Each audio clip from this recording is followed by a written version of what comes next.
I think we're ready to begin. Thank you, everyone.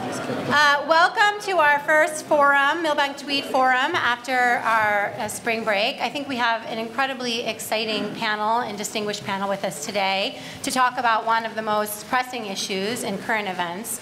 The name of the title, or the title of the panel, obviously, is The Path to Reform Policing Post-Ferguson.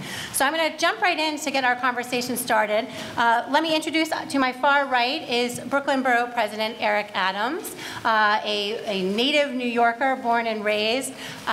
He started his career in law enforcement and spent 22 years as a police officer with the NYPD before retiring as a captain in 2006.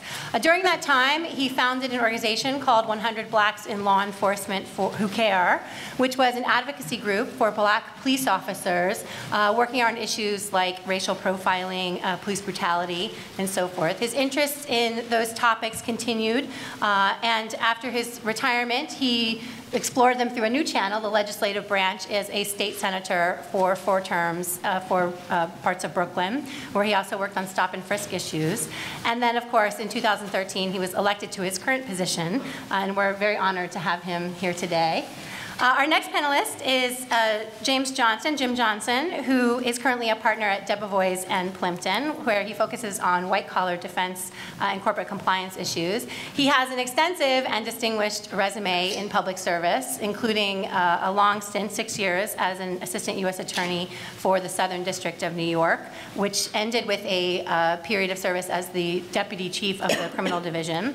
From there, he moved to the Department of Treasury in various capacities, ultimately as the Undersecretary of Treasury for Enforcement, and has a number of honors and accolades, including serving with me on the board for the Brennan Center for Justice, which is my honor and pleasure. And he's been working with a group he will tell you more about on reforms in New Jersey related to policing issues. Immediately to my right is Christy Lopez. Christy is with the Department of Justice Special Litigation Section of the Civil Rights Division. I think I said that backward, but Civil Rights Division Special Litigation Section, where she is the deputy chief.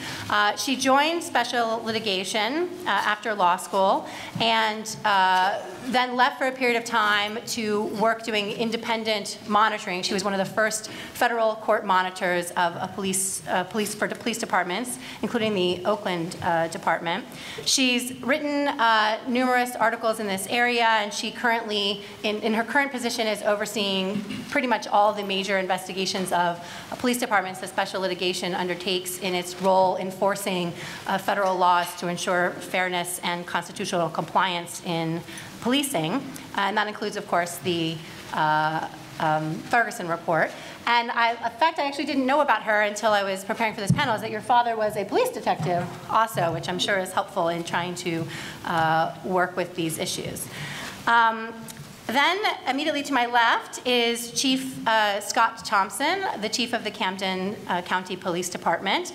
He has been chief of a version of Camden since 2008, but it reconstituted itself in 2013 as the Camden County Police Department. He also has spent a career in law enforcement, joining in 1992 and rising through the ranks to his current position. He served on a number of distinguished committees, including the New Jersey Supreme Court Special Committee on Discovery in Criminal and Quasi-Criminal Matters, and has testified on community policing before the President's Task Force. He also serves on several boards, including our Center on the Administration of Criminal Law board here at NYU. And in his current role, he's been widely credited with turning around a troubled department and bringing it into good standing in its community while also reducing crime. And then last, of course, a familiar face to all of you here, Professor Kim Taylor Thompson, who is one of our faculty members and most beloved teachers. Her scholarly work focuses on mostly race and gender in the criminal justice arena. She's won numerous teaching awards, including most recently the Dr. MLK Faculty Award. She did take a brief leave from us to serve as the CEO of Duke Corporation Corporate Education, which is a leading provider of customized executive education. But prior to joining us in academia, she served as a public defender at the DC Public Defender Service, my own former institution. Although I didn't get quite as far as she did, she rose up to be the director of that organization. So we have a distinguished panel with a lot of experience. So I'm going to jump right in and perhaps start with Borough President Adams. You've had the special vantage point of seeing these issues, both as a police officer on the beat, rising up through law enforcement to the supervisorial role as a captain, and then through the legislative branch as a state senator, and now in the position of the Brooklyn Borough President. In thinking about how to improve policing, how to deal with problems in policing, how are those different roles, how do those different roles have different advantages in bringing about reform? Or what are the real sites of power when it comes to changing how policing works? Well, just out of curiosity, can everyone hold up what they're drinking?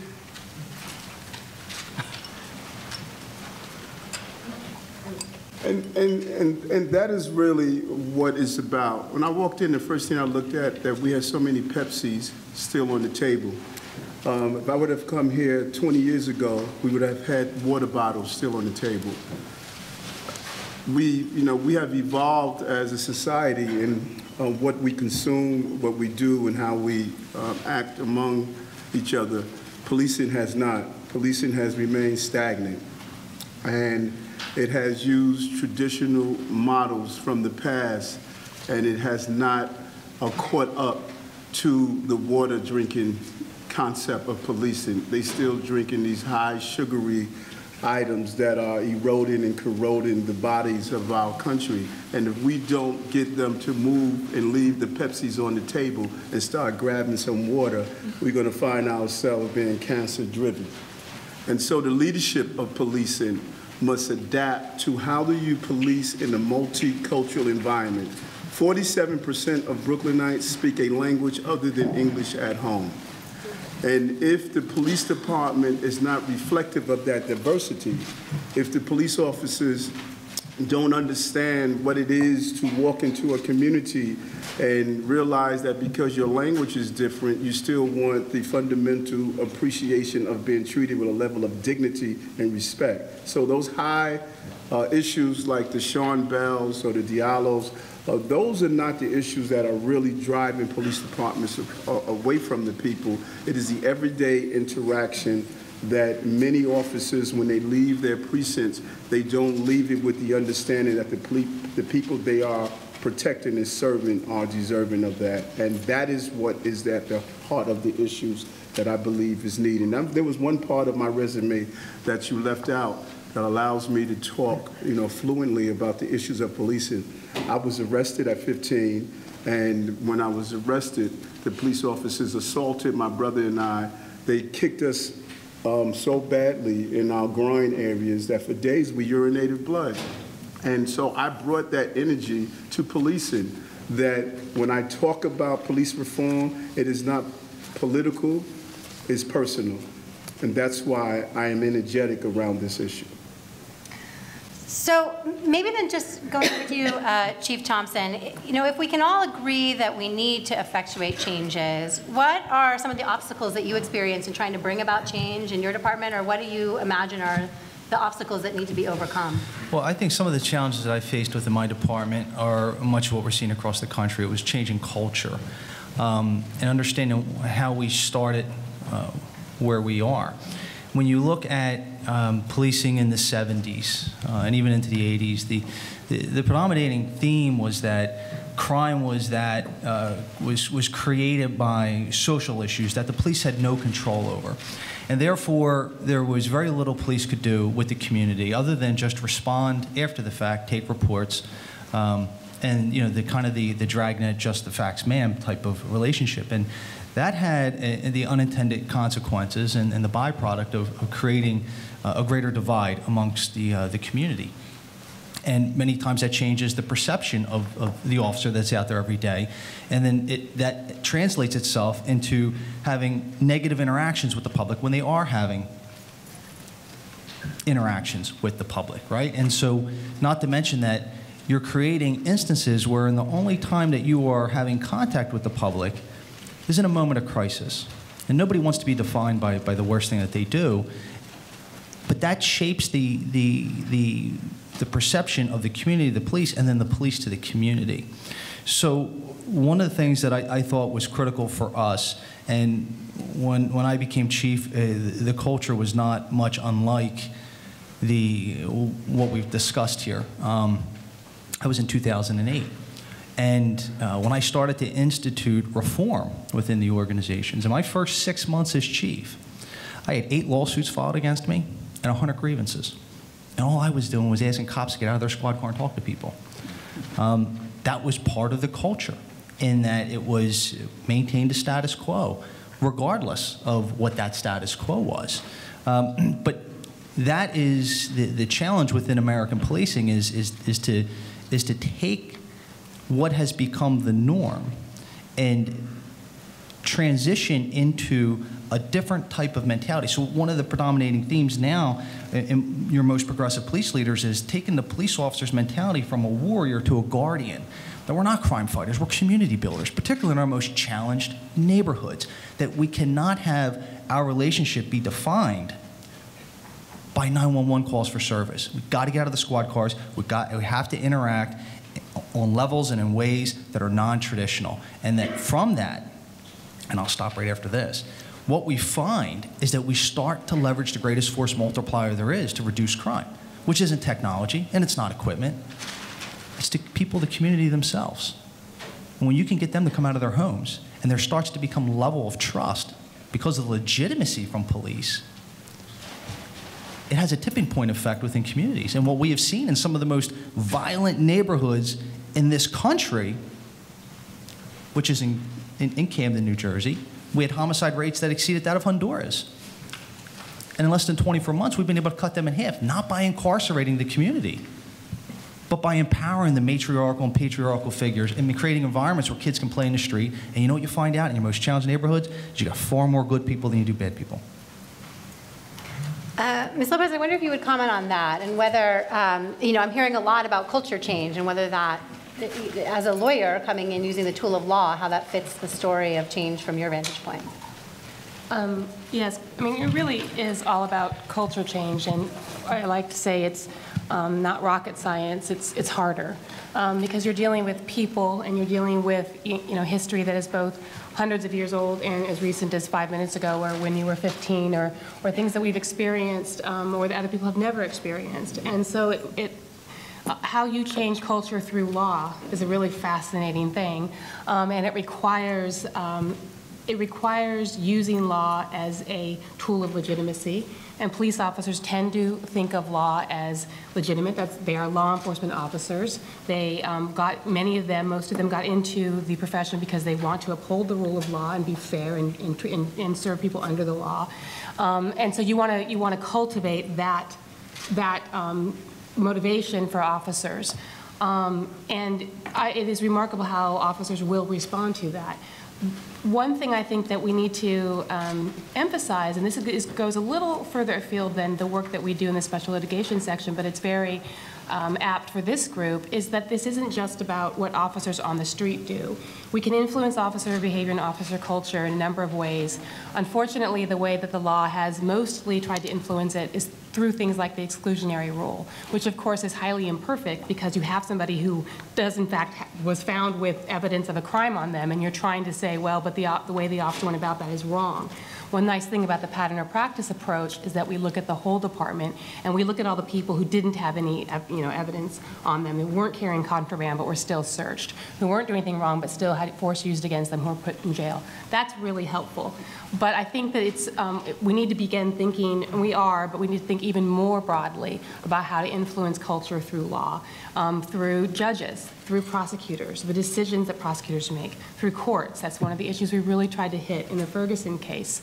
Police officers, police chiefs often get mixed messages from courts and from prosecutors about the appropriate way to police. And we, as lawyers, have a responsibility, I think, to be mindful of the impact that our decisions can have more broadly, so that we don't just say, hey, it's really bad, it's really terrible what that officer did last week, without connecting that to, well, what are the legal parameters that we've allowed that officer to operate under? How much, is it really fair? We act like it's a great thing to give the officer this much discretion, but is it really fair not to give them so little guidance? Maybe they need a little bit more direction to what is okay. Maybe we're giving them, maybe it's too hard. Just to be clear, I'm not saying that officers can't make these decisions. I think there's sometimes sort of a false humility towards officers by judges. I think there's a sort of a paternalism. We think that, oh, you know, officers, we need to respect them and let them do what they're going to do, but they actually don't recognize how incredibly intelligent and incredibly skilled police officers are and are capable of de-escalating situations where many of us as lawyers or judges would completely, that situation would be out of control within, you know, 30 seconds. Whereas police officers are can be incredible problem solvers and are incredibly skilled. But sometimes I think that we as lawyers and as judges give them mixed messages through the laws that we pass and the case law that comes down that makes it very difficult for officers to know what's the best way for me to act here? What does my society expect of me in this situation? Can you say a word, Jim Johnson, about your work in New Jersey and whether this resonates with you, whether this kind of law-culture combination is receptive? I'm happy to, and I'll give a little bit of background first. I started working on policing issues first as a prosecutor, and then when I was at the Treasury Department, I was overseeing the ATF, the Secret Service, and Customs Service. And at that time, my perspective was that we needed to work to make police to feel and be much more part of the communities that they serve than apart from them. And that we really needed to think about, as Chief Thompson was talking about, an evolution from one of essentially you're a warrior to a guardian. And I would advocate and have been advocating to moving from a position of guardian to partnership. In New Jersey, Governor Corzine in 2006-2007 asked me to chair the Advisory Committee on Police Standards. The committee was convened to decide whether or not the state troopers would be released from under the provisions of a consent decree that had been put in place 10 years before as a result of racial profiling. The proximate cause of that initial settlement was the shooting of 4 unarmed Black and Hispanic youths on the turnpike. They were also not suspects. They just came into the sights of what had been a process of profiling. This group made an evaluation about whether or not it was time to release the state troopers from under the consent decree. We agreed that it was, but under a couple of conditions. Chief of that condition was to put in place an oversight structure within the Attorney General's office that would continue to monitor the troopers as to what they were doing on the roads and some of the back highways in New Jersey. Our work stopped before we made recommendations about municipalities, but our work largely stopped because there was an election. Governor Corzine had signed the bill that led to the Police Standards Act in New Jersey, but the continued work for the municipalities stopped. After Garner and Ferguson, a group of us came together and said, basically, it's time to get the band back together again. And we have been working throughout the state. We brought together, and the first time that this has happened, the NAACP and the New Jersey State Association of Chiefs of Police, their leadership committed to working on this issue throughout the state in very concrete ways. We're planning forums. We've had forums already in which we've had the U.S. Attorney come and address communities. We've had community representatives articulate concerns. We've given people the opportunity to ask questions, and then we've broken down the issues into smaller pieces and had facilitated conversation with young people from Trenton sitting side by side with an assistant attorney general to work through these issues. And we don't stop with the forums, but we've actually have task forces that are forming in each part of the state or will form in each part of the state after the forum to continue the brass tacks work. Because culture can be affected by law, but if you have a practice and set of habits and you don't actually have an effective tie with the people, an emotional tie with the people that you're trying to affect, then the law leaves you in a place where the structure is there, but the behavior remains unchanged. And the other thing that I would add is, in addition to the law, there's also money. And with the Brennan Center for Justice, we've been working with the Department of Justice to look at how Department of Justice funding streams have encouraged certain police behaviors. If you want a grant, one of the things you report is your number of arrests, rather than the number of people that are given drug treatment. That's a cultural effector too. And so we're looking at all of these things. I agree definitely with the concept. Culture is key. So Professor Taylor Thompson, just culture change, is it as simple as that? Is that the only grievance that's sort of on the table? Well, I'm not sure that even culture change is simple. I think there are a number of complexities involved in that, and we've heard some of those issues touched on. But I think that what we also have to think about is that the relations between police departments and communities of color in particular are so strained. There's such a history of distrust and damage that has occurred between police departments and the communities that they police, that I think there's a lot of work that needs to be done, and it's not going to happen overnight. One of the things that I think is a unifying theme as we start thinking about all of these issues, whether we're talking about Ferguson, Missouri, or we're talking about Staten Island, or we're talking about any other city across the country, is that there seems to be a pattern of resorting to violence when you're policing in communities of color. And I think that we need to understand where that pattern is coming from and why that's occurring. Race is a common denominator here, and it's something that I think that we talk around and we allude to, but we really haven't addressed in any real way what may be actually in play here when we're talking about police departments coming into communities where there may be a real racial disparity between who is policing that community and who's in that community. And even when you have some diverse representation on the police department, what is it about the culture of that police department that even helps officers of color believe that they're there to be warriors and to occupy a community as opposed to being a partner with that community?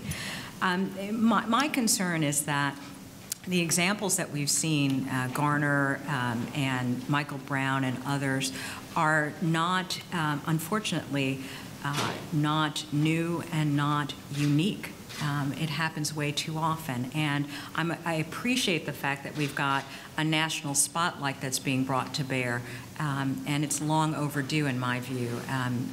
Borough President Adams was talking about his experience growing up in New York. I grew up in Harlem and saw the exact same things happening. We were taught when we were growing up that no matter what has happened, even if you believe that you're in the right, you do not say anything to a police officer. You say yes or no, sir, and just pray that they won't do anything to you. That was how we were brought up, to expect that violence would occur. And what worries me is that policing in communities of color, it's all too often tinged with violence, and there is almost an expectation that the resort to violence is expected or it's inevitable. And I think that we need to start thinking about what we might be able to do to reform that viewpoint and to begin to change the pattern of behavior that we've been seeing. I want to flow into that, because what you said is so important. In policing in America, a police officer leaves his or her command or precinct with a toolbox full of tools to use to correct a condition. That's the job of a police officer, to correct a condition. And in his corrective action, he wants to ensure that he's not injured, that an innocent person is not injured, and believe it or not, the person who he's attempting to correct is not injured. When he patrols Parks Avenue in Brooklyn, he will not use all of those tools. He's only going to use the hammer. When he patrols Park Avenue in Manhattan, he's going to use all the tools. That's at the foundation of the problem in policing. So when we go to Staten Island to correct the condition of someone selling cigarettes, we did not go and use all of our tools in the toolbox. When you look at the tape, You saw that they responded to the scene. A person was passively resistant, not being violent, but instead of using all the tools, conflict resolution, if need be, bump it up to the next level to use a taser, if need be, to the next level to use whatever tools you have. You can't go from a condition to immediately chokehold, take the person to the ground. It's that mindset that you bring to certain communities. When you respond to policing in communities who are either economically challenged or living in some form of poverty, your style of policing is not the same style of policing that you would do on Washington Square South. Until police officers know that when you respond to a scene, you use all of those tools in your toolbox to correct the condition. That's at the cornerstone of what is happening in America. You're not using one method of policing. So when the chief stated, which is remarkable because I just had this conversation with the mayor, when he stated he trained his officers to get out of the cars and reach out and communicate with the people. I trained a rookie one year, and we walked into Farragut houses, some of the public housing, and someone had urinated in the elevator. And he said, you see, all of these people are disgusting, they're pigs, they don't deserve to be treated kindly. And I told him, one person pissed in the elevator. The hundreds of people who live here are just as upset.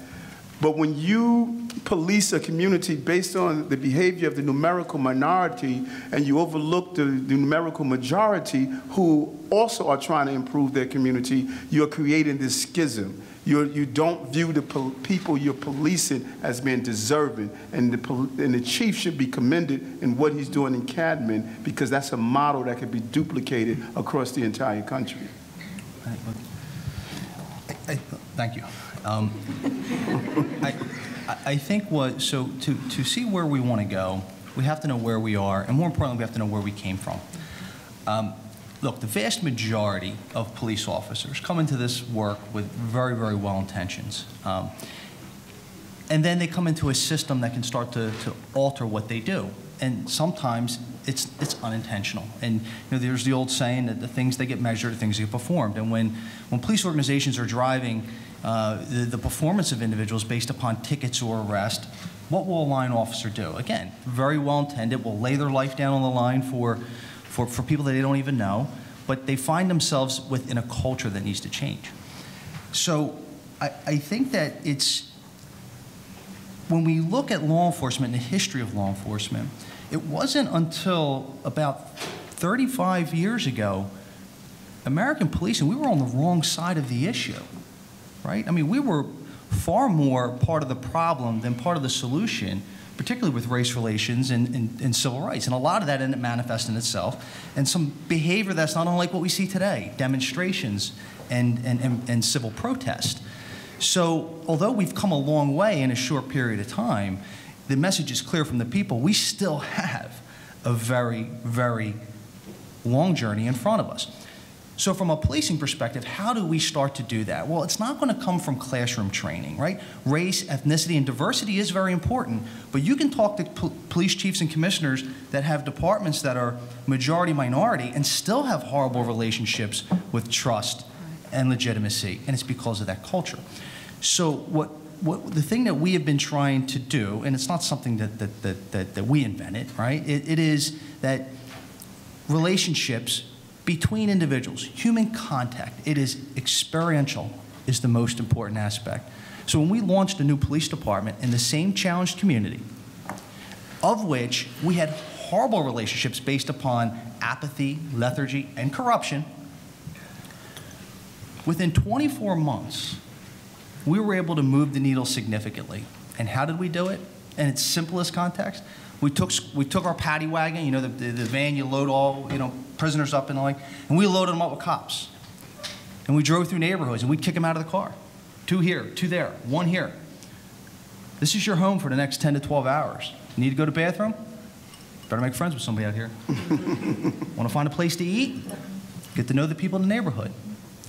So that they started to interact with the community, and not that type of situation that creates an officer to become blinded in the aspect of because of one, therefore we paint them all with a broad brush, right? Look, American cops, we don't like the fact that we're all getting painted with a broad brush by what's happening in Ferguson. But the same has to be applied to us in how we interact with other people. So it's like Christy said, it's not rocket science, but it's far more difficult. But it's putting officers in situations where they can interact with people on a human basis, on a level that is unlike anything that they had before. Having systems within your organization that does not reward the type of behavior that perpetuates the problem. So it's not just every time you have an awards banquet, you're calling in the guys that had arrests and guns and drug seizures and giving them awards and medals, and the guy that helped a 5th grade learn how to read a book or helped them put together a Little League team just gets an attaboy. No, that needs to be as much a part of what's held up as what we should be doing and be rewarded as anything else. Christy, I wonder if you can comment. One of the most surprising things about the Ferguson report to me is the degree to which it seemed from the report law enforcement was unaware of the strained community relations. You know, that it seemed that there are parts of the report where it says, you know, law enforcement officers didn't realize that there was this degree of tension with the community. And yet at the same time, there are aspects of the report that show deep, overt racism on the part of leaders of the community and police officers, and certainly instances of disparate treatment that were pervasive. So as someone who goes across the country and talks not just to the very progressive forces, but also focuses on the forces where there are real sustained problems, you know, what kind of receptiveness is there to this type of message? What level of self-awareness do these forces have, or how does the challenge of bringing them to these kinds of understandings get overcome? Well, it's funny you should say that, because I was just sitting here enjoying so much hearing police chiefs and elected officials talk in this manner about police, and it's just so wonderful to be able to not be in a troubled department, in a troubled city, and hearing people talk rationally and sensibly about these issues. But that was one of the fascinating things about Ferguson, is that when you walk in, when we got there, it became apparent within moments that this was an incredibly harmful, incredibly race-biased system. And nobody, it appeared so clear, but there appeared to be to us a lot of willful blindness to that. Well, how does that happen? You know, most people are not evil. They don't want to be racist. How does this happen? And, you know, we really tried to hit this and, you know, discuss this a lot in the report. What people were, they were telling themselves a false narrative about what was happening. It really required to almost dehumanize an entire part of the population. It was just seen as less harmful if black people went to jail.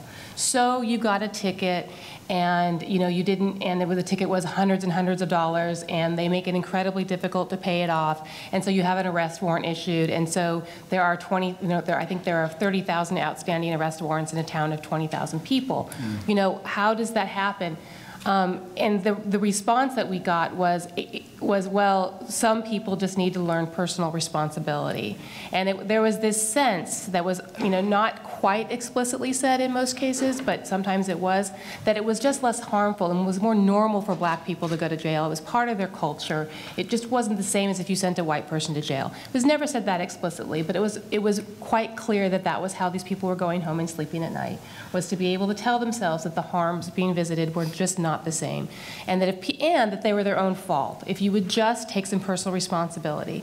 And I think, you know, we really tried to hit that in a number of ways. One, by showing that you can't paint with the broad brush, number one. And number two, that, you know, I don't care about personal responsibility. You should not be, you know, arresting a 91-year-old man for having high grass and weeds in his front yard. It does, like, there's just no good reason for that. And there was also this issue that, you know, they were ignoring this narrative of personal responsibility, and the implicit bias that was wrapped up in that allowed them to ignore the very real hurdles they were placing in the way of people to abide by the law, allowed them to ignore the fact that they were using the law to raise revenue, and so it was incredible over-enforcement, and the fact that they were not giving anybody an opportunity to have, you know, there was no empathy and no compassion. I think we used the word compassion for the first time in one of our findings letters in this report, because the lack of it was so palpable there. And I think that that is also one of the reasons why we really hit on something that I think to some people probably seemed gratuitous, but we felt it was really important to talk about all the ticket fixing that went on among the leaders in that community, between the judge, the commanders in the police department, the mayor, other people. When they got a ticket through this system, they thought nothing of just calling somebody and having that taken care of. That was their version of personal responsibility. And even though they had the means to pay off these tickets, but they had no problem declaring that it was somebody else's lack of personal responsibility that landed them in jail, and the hypocrisy of that, and the inability of that hypocrisy to exist without a sense of other and sort of just a different view of people of other races. We wanted to sort of be able to show that, rather than having to, have a long dialogue in the report about that, but to really show that this is what was going on in this community. I wonder if anyone will talk to, so along these same lines, I think a lot of advocates for reform in jurisdictions that have been less receptive find that trying to suggest that police need to reform is equated to a personal attack on police, or a sense that, you even spoke to police feeling under attack to some degree because they're lumped together with the best and the worst in the same pile. And so one reaction we've seen here in New York is the proposal to make resisting an arrest a felony. The bill, I think, that's now pending would apply to a third time. If you're convicted for a second or third time within 10 years, then it will be a felony. And yet we've also seen from, say, the Ferguson report that charges like resisting arrest, contempt, can sometimes be used to silence people, or as just ways of penalizing people for expressing disagreement with police officers, or even just disrespect of police officers. So I wonder if any of the panelists will speak to this question of how to think about reform in a context where the threats to police are real. We can't minimize that there are people out there that will harm police, and yet also not giving them tools that will necessarily enable a kind of more aggressive or brutal style of policing. I can take maybe a first crack, and then everyone else can correct me. What we've tried to do in New Jersey, and this is at the larger level, is deal with something that we haven't talked so much, although Ms. Lopez was just addressing this, the issue of the emotion around these issues. When we're talking about race, when we're talking about policing and community safety, we are talking about probably the most emotionally fraught issues that any community can try to deal with. And I happen to attend church in Brooklyn, and in our church is in the precinct where the officers were killed last December. And it is, the pain within that precinct is so palpable. I mean, at the same time, fortunately, I don't have a story like Eric's to tell, but my brother and I were stopped a couple of times in our own car, and we knew that if we had moved too quickly, or we were trained that if we moved too quickly, there was a chance that that would be our last fast move. So the issues are, the emotional levels are huge, and one of the things that we're trying to do as reformers in New Jersey is to set up these forums to channel the emotions into something that is concrete, which means that, I mentioned briefly, we sit down and we talk about the issues, but we only start to talk about the issues after there has been a community spokesperson who has spent 10, 15 minutes talking about community concerns. And then the law enforcement officials have a chance to talk about their responses and their concerns. And then we break it down into smaller groups with facilitators to talk about things like unintended bias. And if we have time, I would love to talk a little bit about how I think that police officers, while there to correct a problem, are also there, in a certain respect, acting as social scientists or social engineers. And the tools that they have need to go even more deep than the tools of conflict resolution, but to work, to really understand their own neuroscience and their own biases, the heuristics of policing, and get even deeper and understand, well, how their behavior might trigger certain emotional responses on the others. So I think it's part of the mix. I think that dealing with the emotions and understanding around race takes time, as Professor Taylor Thompson said, but I think that we can do it if we actually engage not just at the high policy level and not the level of budgets, but actually really get granular. And what we're trying to do is actually get granular sort of precinct by precinct. I was really concerned about the fact that Commissioner Bratton said that they were going to change resisting arrest and turn it into a felony. And what concerns me about that is that as a public defender for 10 years, I would often find clients who were charged with resisting arrest, and typically my client was the one who was in the hospital covered with injuries and tied up to tubes, and the officer did not have a scratch on him. And unfortunately, the resisting charge was used as a cover for excessive force against that individual. And a number of police departments have recognized what I've just described and are actually using resisting arrest charges as a lens into whether that particular officer is actually engaging in excessive force. And I think that's the best practice that we ought to have. Making it a felony, I think, really changes that dynamic a bit. If you look in New York, very few convictions result from resisting arrest charges, which suggests that the charges are often brought for, contempt of the police officer, if you will. In New York, only 6.2% of resisting arrest cases actually result in convictions. Charges are outright dismissed in almost half of the cases. And resisting arrest charges are disproportionately brought against people of color.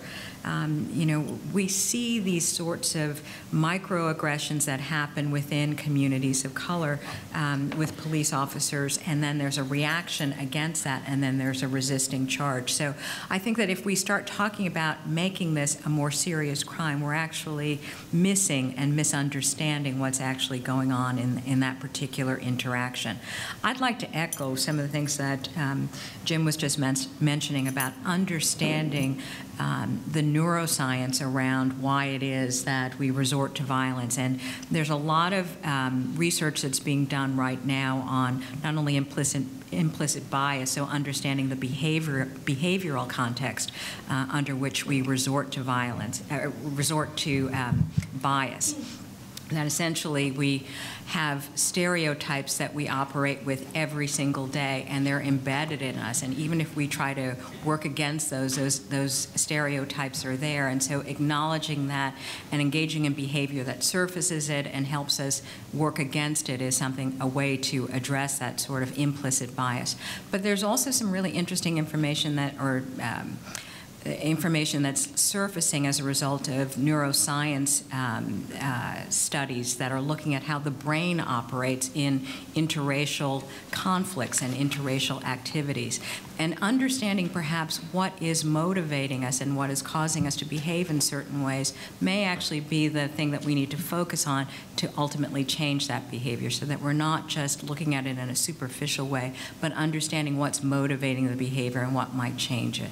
One of the things that I think helps is what was being described earlier as giving people a chance to tell their stories and to talk about it, talk openly about it. Another thing that helps is exposing police officers to members of communities of color so that they begin to see that these categories that we put people in, accused, defendant, victim, are really permeable categories. One day I might be one day I might be another. So you might look at me, and if you've got an image of a woman of color as being somebody who engages in this kind of crime, then you need to see that women of color are also doing other things. We're raising children, we're doing some other things, so that maybe your instincts about who this person is who's in front of you is not an immediate resort to person of color danger. There's a different dynamic that's in play. And so if you expose people to police officers, to community members, engage them in activities with other members of the community, as it sounds like is being done in Camden, maybe you get some different results. I wonder, Chief Thompson, if you would comment, because a lot of what we're describing, there's an interesting tension, I think. I mean, on the one hand, we're describing police officers need to be sort of superhuman. They need to not take insults the way we would take it. They need to not respond to conflict the way an ordinary person would respond to conflict. And yet we're also hearing that they are very human. They have the same implicit biases or prejudices that an ordinary person on the street might have. And so I wonder if you can speak to how you, as a leader of a department, confront that challenge of simultaneously saying, you know, we recognize that you have these natural reactions, but we are trying to unseat them. Well, so we are expected to perform in a manner which most people will not, right? And that's not an unreasonable expectation for the most part. That's why we're trained. That's why we're very selective on we put them through a battery of psychological testing and physical testing to ensure that a police academy, we introduce them to a tremendous amount of artificial stress to ensure that there's not a traditional or a natural knee-jerk reaction when confronted with a situation. Because again, we're going to constantly be dealing with not just a criminal element, but people who are mentally ill and who don't have the full capacity, or people that you're generally dealing with extremely emotionally charged situations. I think what you saw from a lot of police officers in what's happened of late is, I mean, you're absolutely right. So there is a tremendous amount of police officers that feel as though they've been being vilified by the media, that there's not a recognition of the good that they do, that they are very well intended, and that, look, let's face it, this is a very violent society, and there are people that don't belong on our streets. And if you've ever had to try to put a pair of handcuffs on somebody, it is not easy to do on a person that doesn't want to be handcuffed. And if that's being captured on video, it's going to look like something that it may not necessarily be, particularly if it's just taken in snippets. And so you're seeing a human reaction to that, and you saw some other things that occurred from different unions and the like, which I don't necessarily agree with. I don't think that helped to change our situation for the better. But it's like Professor Thompson said, though, which, by the way, great name. Hey, I'm loving yours, too. So some of the things that we do with police officers when in the manner to de-escalate, the training them, giving them the tools to be able to, like Bureau President said, to be able to handle situations, right? We have to be masters of de-escalation. So when you walk into a heated situation, what is the absolute worst thing you can say to somebody? Calm down, right? But cops do it all the time. So there's this process which is essentially like a verbal judo. But it's also, when we talk about procedural justice, and what does that mean? What does that mean? The studies have shown that people care far less about the eventual outcome about an interaction with a police officer than how they were treated in the process. So it's important that when you do have interactions with the public, that number one, and this is what we train our officers, that you explain to people what you're doing. Everybody is entitled to an explanation. Don't dehumanize them, like what was said down the other side of the table here, is to offer them, even if you don't care. You know what? You're going to pretend like you care. Offer them the opportunity to explain themselves so they feel as though that there's at least some type of neutral process here. Now, we encourage you to actually be neutral and the like, but you know what? At the very minimum, give somebody the opportunity to tell their side of the story. And then whatever decision you end up making, whether you issue a summons, a warning, or you tell them to go, give an explanation as to why you did it. It takes nothing. And if you apply those practices, and I'm telling you, I've done this back when I was a street cop. I was very fortunate back then. I had a senior officer. He's actually in the corner of the room. He's one of my sergeants. Took me under his wing, showed me the ropes, taught me how to talk to people. And in situations where I did issue summons, have people say thank you. Because it wasn't seemed as though it was being done in a manner that was being over-officious or arbitrary or capricious. It was being done in a manner which was serving a greater good. So I think that there's some of the components that are important from a law enforcement perspective, but it's the reason why we have to enhance interaction between people. And this goes to the health and welfare of police officers too, right? We see a lot of post-traumatic stress with officers. And one of the things that studies have shown even within soldiers that came out of Vietnam, was the most damaging mental aspect of soldiers. And what you find in police officers, if you don't manage them correctly, is once they start to dehumanize the people that they're interacting with, it takes a toll on the officer. We see the toll that it takes on our communities, right?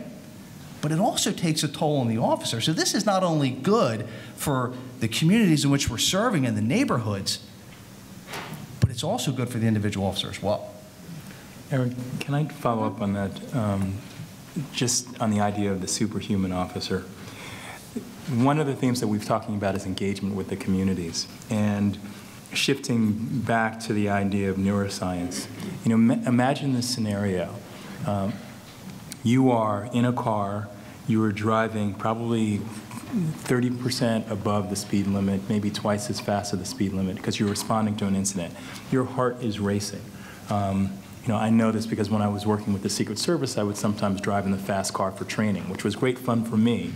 But when you get out of that situation, your adrenaline is spiked, your heart is pounding, and I think that it is another argument for walking the beat, because when you walk up onto a set, you're not racing. You're not in this machine that's been pounding, thinking about, okay, is everyone going to get my siren? Is everyone, the lights are blaring?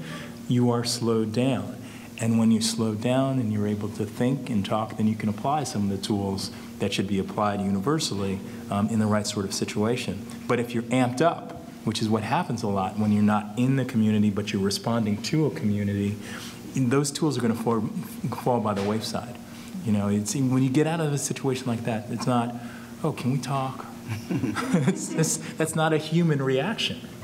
And maybe there's training that, you know, that can counteract that. But unless there's training that can also really dial down your adrenal glands, there's going to be some tension there. You know, there's one aspect of this that I think that has been ignored for years. Whenever a bad guy goes out and does a robbery, the person who's with him is a co-conspirator. We have ignored the aspect of what has happened in America, particularly in New York, over the last 20 years, who are the real co-conspirators to the style of policing in the city. Many of our judges sat on benches and they saw what was happening. They saw that young people were coming in charged with resisting arrest, charged with disorderly conduct and other aspects, and they ignored it. And we have many prosecutors that saw a pattern. Every time this officer arrested someone, they had to go to the hospital. Every time this officer brought someone in without an underlying crime, they were charged with resisting arrest. And so there were many people in government that was part of the criminal justice process that ignored the pattern of what was happening to people in the city, particularly our young people, because when you looked at the demographics, it was young people who were not part of the Tea Party community. You know, so once it extended outside of the communities of color, and you realize that, you know, this was a major problem we were having in our city, there appeared to have been a turnaround. But for many years, many men and women who were part of the criminal justice process ignored what was happening in this city. It started under Mayor Giuliani and extended under Mayor Bloomberg, and with Commissioner Kelly on his second return to policing, he embraced this concept of, you know, just really this draconian style of aggressive policing.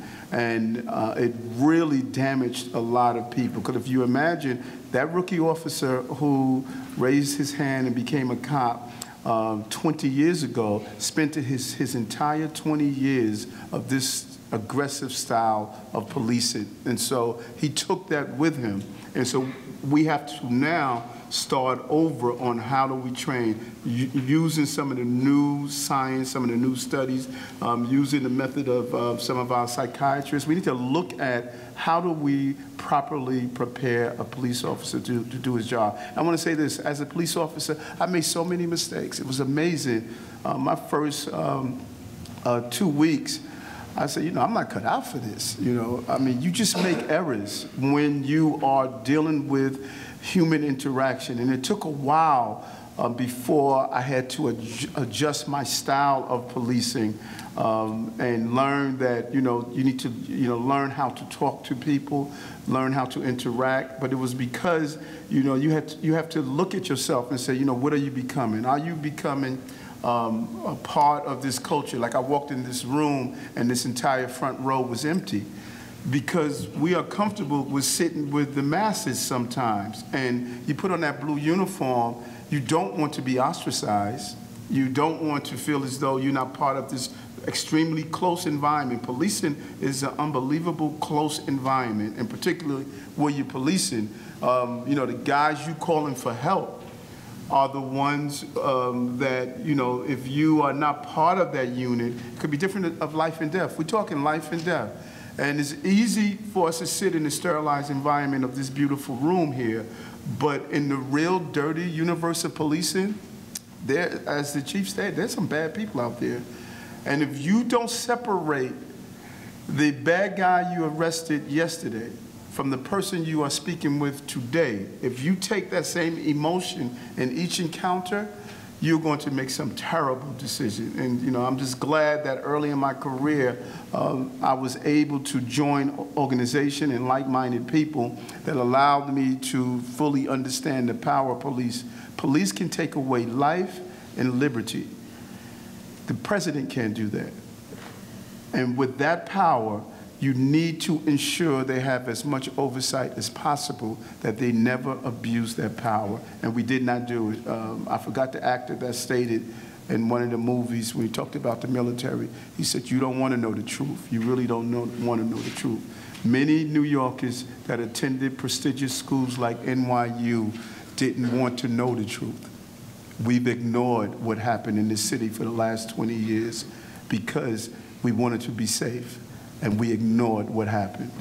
Jack Nicholson and A Few Good Men. Thank you. You can't handle the truth. I think I'm really, it's You Googled it, right?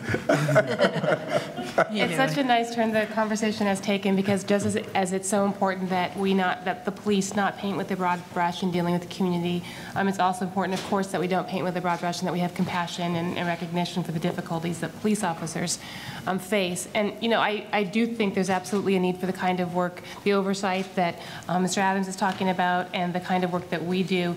But we also really need to look at, if we want to solve this problem, we're going to have a number of tools, and you're going to have to make it safe for the people who are most likely to know about officer misconduct and going to be most effective at stepping in at the right time. And there are at least a couple of things that we've tried to work into some of our agreements and are continuing, and that other people are working on. One is just, you know, many of you probably know that many prosecutors' offices have lists of officers that they won't put on the stand because they know they've lied, they've planted evidence, but no one ever really says anything about it, and those officers can often remain on the force for a long time. We need to break through that, and that's much easier said than done.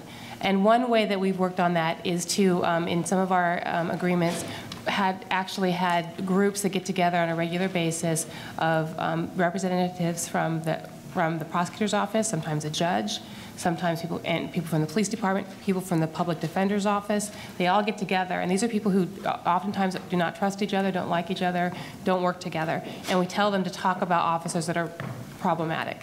And it is remarkable. And when we did this in Oakland, we found that whereas the normal sustained rate for an IA complaint was maybe 10, 15%, for a complaint referred by this committee, it was 80, 90, 95%. And they were getting problem officers off the streets in a way that was just, you know, people were kind of wanting to know how to do that, but it gave them a place and a mechanism to do that. Another thing that I think is really important that I'm excited about, but I wish it had been, it hasn't taken off the way that I'd hoped, is there are some groups who are working on what they're calling peer intervention among officers. And it's interesting because it comes up from sort of things that happened in Vietnam and sort of how does my life happen, how do these sorts of things happen.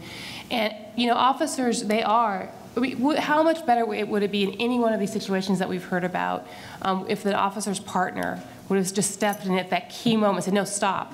You know, keep that adrenaline down. Hey, you're just mad about what happened to your partner. You're mad about what happened with your wife. You're mad about what happened last week. You know, let's calm things down.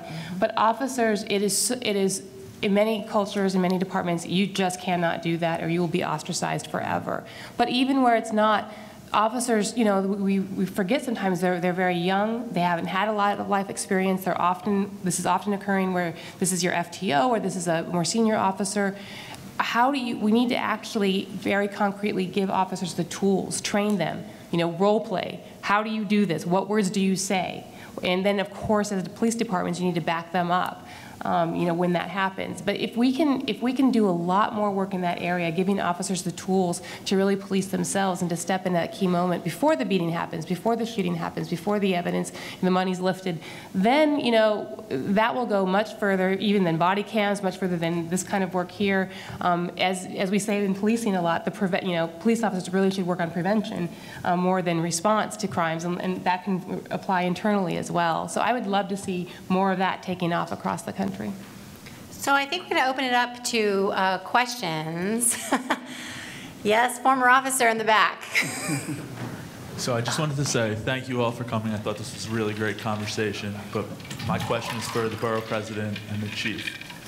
I really like what you said about community-oriented policing and just trying to get people out, the cops out of the cars and interacting. And my question was originally going to be, how do you get them out of their cars?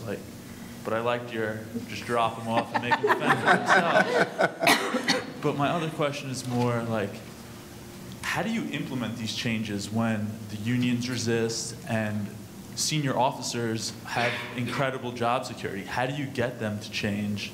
And even if you accept that someone with 19 years might not change, what do you do to prevent them from corrupting the younger, more idealistic new members of the force?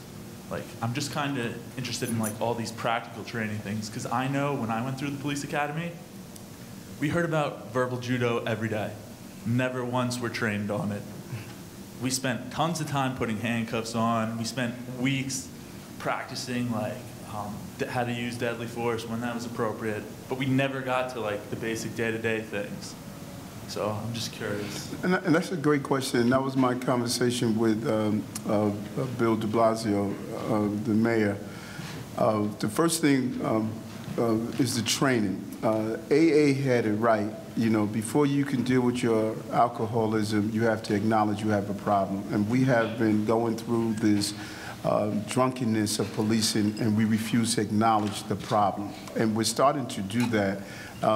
The training that both Bill Bratton and Chief Julian are doing in the police academy is putting us in the right direction.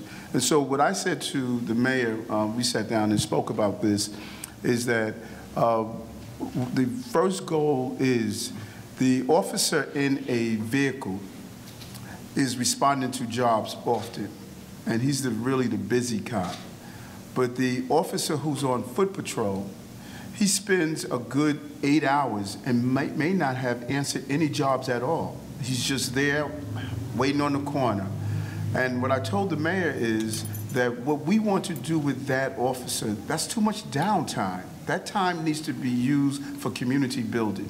So have that officer on the corner. Instead of him being afraid of the people when they walk by, or as the chief stated, the only time that people interact with you is when you're telling them they can't do something, you're giving them a summons, you're treating them in a very hostile manner. So we have a pre-K program in the city. How about telling that officer to talk to a woman that you see walking down the block with a child and say, listen, are you aware of this pre-K program that we have? We have a municipal ID program. How about telling people about the municipal ID program? Or how about just saying good morning? You'll be surprised if you're walking on your way to the train station and out of nowhere the officer says to you, have a safe day today, have a good day. You would think about that the entire day, But and I'd be looking over my shoulder. Right. Exactly. And what's interesting is that I do this often, and you should try doing this. I walk past an officer on the corner, and I would say, hey, officer, how you doing? Hope you have a nice day. And he's petrified. It's as though, am I allowed to talk back to him? So that downtime that we have should be better utilized to interact with the public. And what you're going to see in the process, you're going to see the 99% of the community who love their cops there. You're going to see all of a sudden, when they go to cookouts, they're going to talk about the cop that they met that told them about pre-K. When they go to church, they're going to talk about the cop that told them about the municipal ID program, and that's saying good morning. Slowly, you're going to have a culture change from this person that stands on the corner that I don't know his name to a person who stands on the corner and told me about his son that's in school. about he just bought a house, about all of a sudden this relationship develops where you instantly, I'm happy to see a cop when I get off the train late at night. I'm happy to see a cop standing on my corner. He needs to know I'm happy to see him, and he needs to know that, and I need to know that he's happy to know that I'm one of the good people in this community that wants the community to be a safe place to live. Until we break down that wall, we're going to have this schism that exists, that should not exist. Because that cop that's on the corner, he wants to go home safe, and he wants you to go home safe. We can never forget that. No one takes the job of a police officer because they're hoping one day they kill an innocent person. They don't want to do that. You know, their family are going through the trauma. I think about the officer, Luz, the officer that shot the Akai in Brown in East New York. That entire family is traumatized. Their children goes to school, and all of a sudden your dad is a murderer. You know, so who wants to have that introduced into their life? And until we have the programs that is going to encourage people coming together, we're going to have that schism. And the mayor stated that, you know, this is something he wants to embark upon. I think it's a game changer. I'm going to share, I think that we found our next police commissioner in New York on this panel with me, because I'm going to tell the mayor that I'm a great chief out in Camden, New Jersey. But that is the new policing. Right. Those antiquated Pepsi drinkers of yesteryear, it's over. This is the new policing. This is the smart, new, creative policing that's going to take away the nightstick justice leaders of those old police departments. This is the way policing is going to go in America, and those who can't catch up are going to find themselves displaced. Other questions from the audience? Yeah. So this panel has talked a lot about culture change and change within police departments, but I haven't heard that much talk about supervision of police departments by other authorities and power dynamics around that, how you hold police departments responsible, not within the department, but externally. And then the effect of things like petty crime laws that give police a lot more power over a given situation than I think they rightly should have, and allow them to intervene in situations that are not criminal whatsoever, regardless of cultural change. So I'm wondering to what degree people think that these non-cultural and issues outside the police department have an effect, and whether those in fact are more important than cultural change within a police department. I think it's part of a package. One of the challenges whenever we have 2 hours to talk about an issue is that we get really narrow, and we have to be really narrow. Police are part of a series, and the culture within the police departments are part of a series of factors that have an impact on the communities that they serve. At the end of the day, police can be contributors to safety and fairness within a community, but they're not the only actors. What we did in New Jersey with respect to the state troopers, we had a system, going to your question about oversight and external factors, we had a system in which the state troopers largely responded only to the lieutenant in charge of the troopers, and through him, there was basically one line directly to the Attorney General. The Attorney General had no oversight capacity, had no staff to ask hard questions, had no one to ask for data, crunch data. It was largely, you know, a one-person connection, which really isn't the way you do effective oversight. When I was in Treasury, I started in DOJ and moved to Treasury. We had an oversight capacity over the Treasury law enforcement that was largely developed by then Undersecretary Raymond Kelly, who then became the Customs Commissioner. And there was a fairly robust oversight structure that was put in place to get at the information and to move things forward. But part of that oversight was aimed at dealing with cultural issues within how the organization functioned. If I can just respond too, I think that it's important to have police review boards and have communities that engage in some oversight of the police activities and data collection so that we actually understand what's going on. So you have to report incidents of violence, and we track it and we pay attention to it. That when officers are identified as the ones who are engaging in this conduct, that it can't be that we just shift them from one borough to another, but there is actually a consequence to it. So there are things that have to be done, but I think you cannot underestimate how the culture is critical, because we've had those in place in a lot of jurisdictions, and the culture continues to create individuals who go out and engage in violence. So it's got to be, as Jim was suggesting, the combination. And I would just say that that oversight and the other point that you talked about, enforcement of more minor laws, that's also cultural. Officers have a choice, chiefs have a choice over what laws will be enforced, where their priorities are going to be, and we as legislatures, community groups, oftentimes influence that. And the same people who will decry police over-enforcement and police abuses are the same ones who will sometimes be on their police departments to enforce pretty petty stuff. Because it's not them that's going to have that law enforced against them. So I think it is, that it is part of the culture, and as you're alluding to, we're all partially responsible for that culture. And it's the same thing with oversight.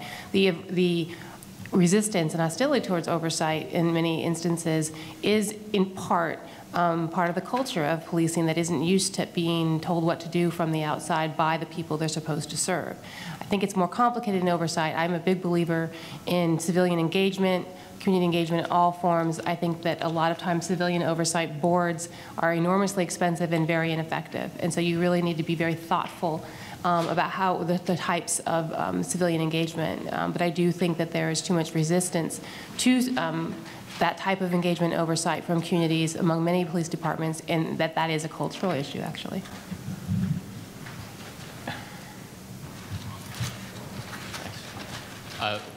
First, I wonder how much Poland Springs' endorsement of Mr. Adams is resonating with people. It's like echoes of Mayor Bloomberg.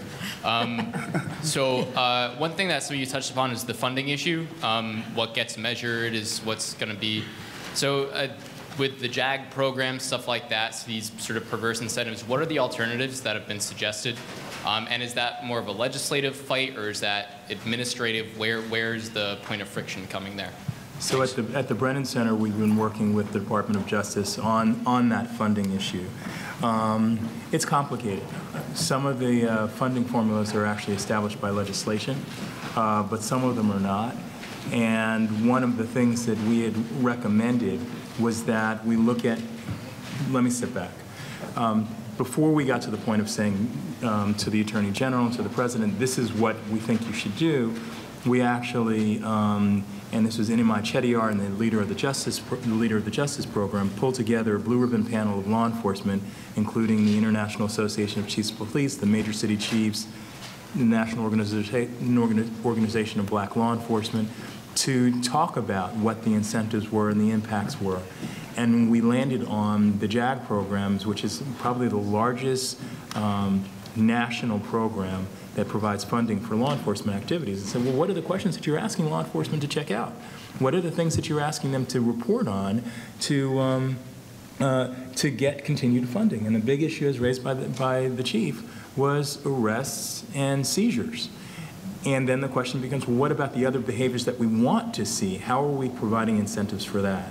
And so we're trying to work through a variety of processes, and I know that within the Department of Justice, they're trying to work through the processes to actually make the changes in the program so that they're more in line with the Attorney General's Smart on Crime initiative announced now, a year and a half ago. Hi. I think we have time for this final question. Okay, thank you. So I guess I was wondering, to what extent is it not impossible, but very difficult to be happy or see that culture change that would lead to my being happy to see that officer when I get off the subway at whatever time of night, when every other step of the system is so punitive in nature that even on the off chance that I do receive a summons, or I am in some way, I have to interact with that officer in a way that now I am interacting with the state and the system. Am I ever going to be happy to see that person if I recognize that every other step is kind of going to lead towards my disenfranchisement? And so I'm, being within the system at all, whether or not, I'm never going to be happy because of the opportunity or the possibility, as minor as it is, because I have there is the possibility of kind of moving forward, and it's not, sorry, not fully formed question right there, but hopefully that was clear enough. It is, because that negative encounter you are going to have with that officer when you receive the summons. If that's the only encounter you have, then that is the memory you're going to have.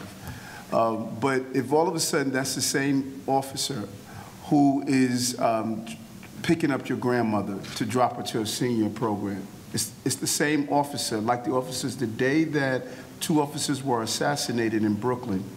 Officers were delivering toys to underprivileged children, and they received notification of the assassination. They didn't stop. They didn't want to destroy the holiday season for those children, so they continued to.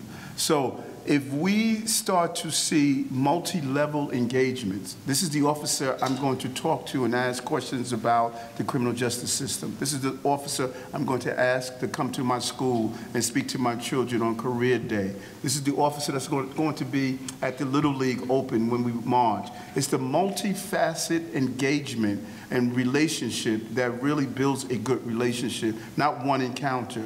And I think that although I'll be upset when you gave me a summons, but when I start to see the multifaceted relationship, then I even ask myself, well, you know what, I may be upset at him for giving me a summons, but did I speed?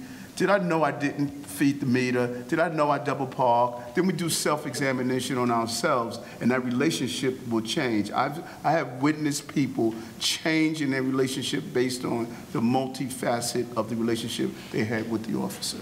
And I think the other, that's all completely true. And I think the other part of your question goes to the fact that officers, police departments are the portal to the criminal justice system. Yes. And your experience with the broader criminal justice system, and they bear the brunt sometimes of the inequities in the broader criminal justice system. And that's why the Smart on Crime initiative.